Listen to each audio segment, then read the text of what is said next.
All right, today I want to go over some different stretches for your hamstring with you and how that might be beneficial for you and when you might want to do that. So a lot of times people think they need to stretch their hamstrings, and so they're constantly trying to bend over, feel like their hamstrings are tight.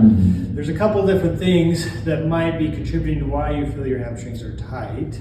One, it might not actually be coming from your hamstrings, it might be coming from your quads. A lot of times when we sit in a chair all day long with our legs in this, that puts the quad in a short position. And so when you stand up, that rotates your hips forward and causes those hamstrings to feel like they're tight.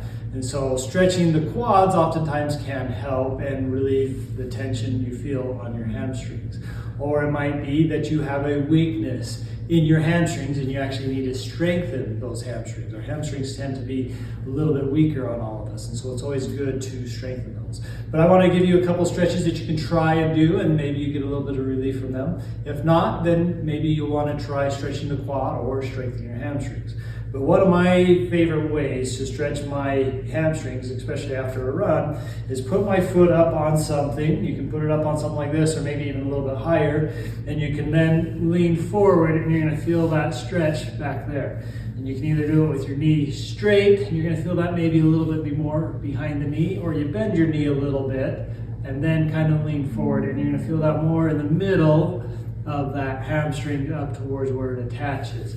But by doing that, it allows you to get in and get that hamstring stretch. And then you're going to hold that for about 30 seconds at a time to kind of get a good stretch on that. Another thing we do here with the reformers to help stretch the hamstring is you're going to kneel down on that, push that back leg back, but you're going to keep this front leg kind of straight with your toes raised. And then you're going to feel that pull back in that hamstring also. So there's a couple different variations, different ways you can try and stretch the hamstring, see if you get a little bit of relief in that. Follow along, we'll show you how you can stretch the quads, and eventually we'll get into how you can help strengthen those hamstrings.